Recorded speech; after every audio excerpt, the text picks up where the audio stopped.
Hello दोस्तों, स्वागत है आपके अपने YouTube channel A to Z GK by MK पर। आज की हमारी क्लास इतिहास की होगी। पिछली क्लास में हमने भारत पर तुर्क आक्रमण के बारे में पढ़ा था। आज की क्लास में पढ़ेंगे हम कि मोहम्मद गोरी ने भारत पर कब से कब तक आक्रमण किए। मोहम्मद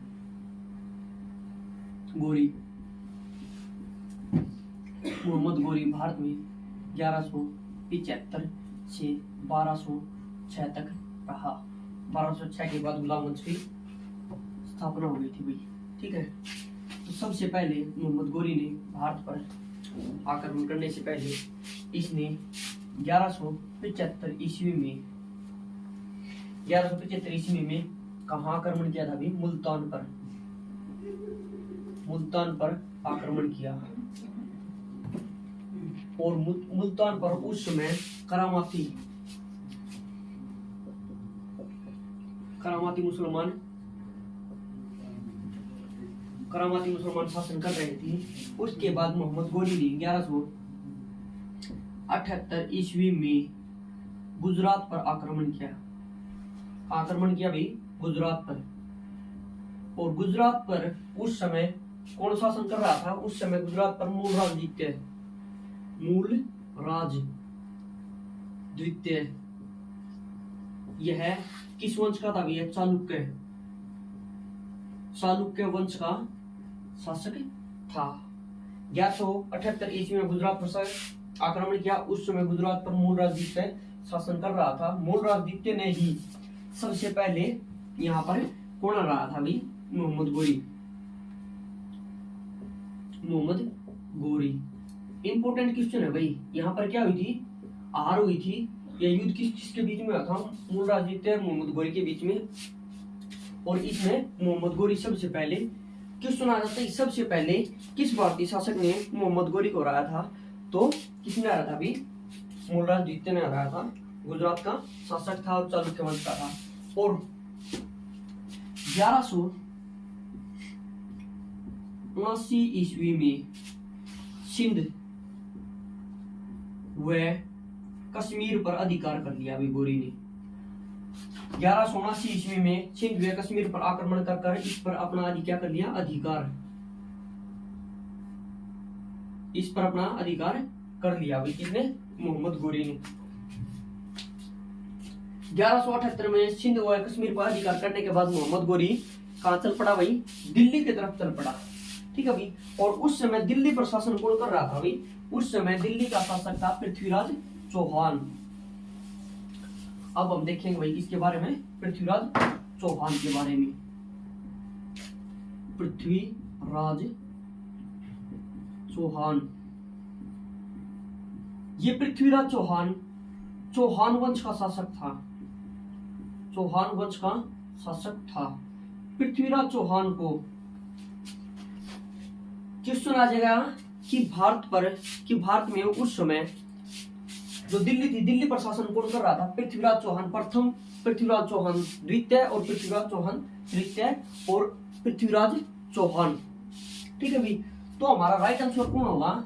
1178 के बाद दिल्ली पर शासन कौन कर रहा था भाई? पृथ्वीराज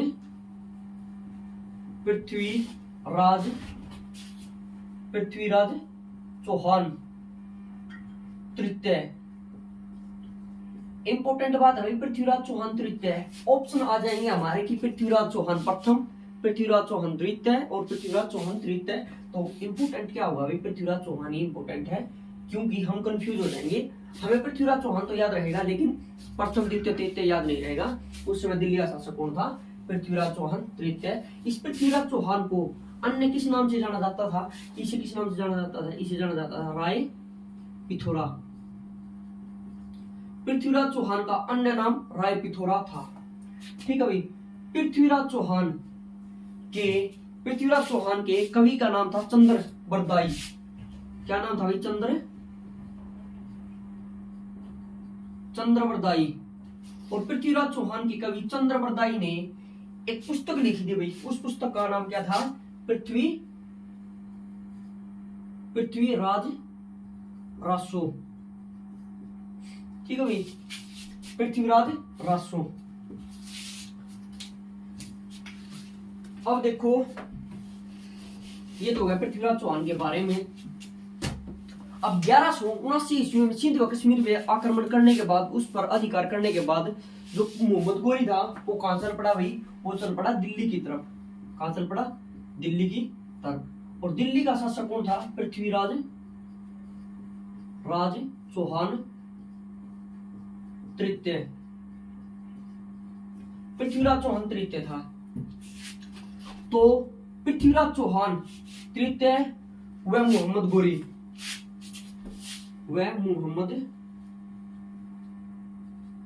गोरी के बीच में तराइन का प्रथम युद्ध हुआ। कहां का युद्ध हुआ भाई? तराइन का प्रथम युद्ध कब हुआ? यह हुआ था 1191 में। इस युद्ध में पृथ्वीराज चौहान की तो जीत हुई, वह जो मोहम्मद गोरी है इसकी क्या हुई? हार हुई। पृथ्वीराज चौहान ने मोहम्मद गोरी को जीवित छोड़ दिया और मोहम्मद गोरी वापिस कहां चला गया अभी? अपने देश चला गया। ठीक है। एक साल बाद फिर मोहम्मद गोरी अपनी सेना को सुव्यवस्थित कर यानी कि दोबारा तैयार कर वापिस पृथ्वीराज चौहान के साथ लड़ने के लिए आया। फिर तराइन का दूसरा युद्ध हुआ भाई। तराइन का दूसरा युद्ध हुआ। इस युद्ध में 1192 में हुआ। इस युद्ध में क्या हुआ? जो पृथ्वीराज चौहान है, चौहान की हार हुई। क्या हुई? पृथ्वीराज चौहान की तो हार हुई। वह जो मोहम्मद गोरी है, मोहम्मद गोरी की क्या हुई? जीत। मोहम्मद गोरी की जीत होने के बाद ही हिंदुस्तान से मुस्लिम शासन स्टार्ट हो गया था भाई। ठीक है। और इस युद्ध में, तराइन के दूसरे युद्ध में, जो मोहम्मद गोरी है इसकी सहायता किसने की थी? इसकी सहायता की थी जयचंद ने। जयचंद कौन था? जयचंद था जो पृथ्वीराज चौहान की प्रेमिका थी, उसका पिता था, जो पृथ्वीराज चौहान से चिढ़ता था। इस कारण इसने मोहम्मद गोरी की सहायता की और इस युद्ध में पृथ्वीराज चौहान की हार हुई, मोहम्मद गोरी की जीत हुई। लेकिन जो जयचंद था इसका मानना था कि भाई मोहम्मद गोरी इस पर आक्रमण कर भारत पर लूटपाट कर वापिस अपने देश चला जाएगा। लेकिन मोहम्मद गोरी की प्लानिंग कुछ अलग थी। मोहम्मद गोरी ने भारत में ही रहने की प्लानिंग बनाई हुई थी। जब जयचंद ने मोहम्मद गोरी से कहा अगर भाई तू अपने देश वापस चला जा, तो मोहम्मद गोरी ने मना कर दिया और जयचंद के और मोहम्मद गोरी के बीच में, जयचंद और मोहम्मद गोरी के बीच में एक युद्ध लड़ा गया। कब का युद्ध लड़ा गया? 1194 का युद्ध। कहां का युद्ध था अभी? 1194 का चंदावर का। इस युद्ध में जयचंद की तो क्या हुई? हार हुई। वह मोहम्मद गोरी जीत गया। ठीक है भाई। 1194 के चंदावर के युद्ध में मोहम्मद गोरी की सहायता उसके गुलाम वह दामाद कुतुबुद्दीन ऐबक ने की। ठीक है भाई। मोहम्मद गोरी की सहायता किसने की थी? उसके गुलाम दामाद कुतुबुद्दीन ऐबक ने की। इसके बाद एक इंपॉर्टेंट पॉइंट ये और बनता है कि इसके बाद 1199 ईस्वी में कुतुबुद्दीन ऐबक ने जो कुतुब मीनार है ना, कुतुब मीनार का निर्माण स्टार्ट किया। और यह कुतुब मीनार का निर्माण पूर्ण रूप से बनकर कब तैयार हुई थी? ये हुई थी 1229 ईस्वी में। किसके शासनकाल में हुई? इल्तुतमिश के में। इल्तुतमिश ने इसका निर्माण कंप्लीट करवाया था। ठीक है भाई। जो कुतुब मीनार थी यह किसकी याद में बनवाई थी भाई? यह इसका गुरु था कुतुबुद्दीन, इसका गुरु था कुतुब बख्तियार अल-काकी। कुतुबुद्दीन बख्तियार अल-काकी की याद में इसने कुतुब मीनार का निर्माण करवाया। ये कुतुब मीनार कहां पर है? ये है दिल्ली में, ठीक है। और 1205 ईस्वी में नालंदा विश्वविद्यालय में को जला दिया था भाई। किसने जला दिया था? ये जलाया था बख्तियार खिलजी ने। खिलजी ने नालंदा विश्वविद्यालय में जो पुस्तकें थी उनमें आग लगवा दी थी। ये पुस्तकें 1 महीने तक जली थी भी। वो कई कहने का मतलब क्या है कि कई इतिहासकार बताते हैं कि 9 लाख या 10 लाख किताबें थी, ये 1 महीने में जली थी, ठीक है। और जो नालंदा विश्वविद्यालय है इसका निर्माण किसने करवाया था? 413 ईस्वी में। किसने करवाया था भाई? कुमारगुप्त ने। 413 ईस्वी में नालंदा विश्वविद्यालय था, इसका निर्माण करवाया था कुमारगुप्त ने करवाया था भाई, ठीक है। 1206 ईस्वी में मोहम्मद गोरी वापस चला गया भाई। और जो एरिया जीतता था, जो दिल्ली पर अधिकार किया था, वो किसके नियंत्रण में दे गया भाई? दिल्ली का शासक कौन किसे बना गया भाई? कुतुबुद्दीन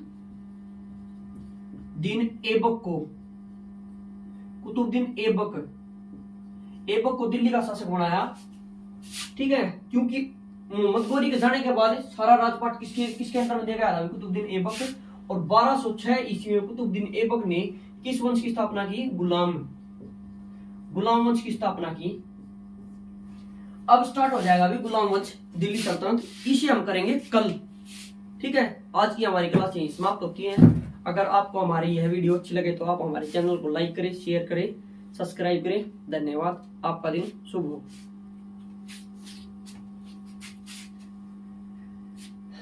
हटाइए।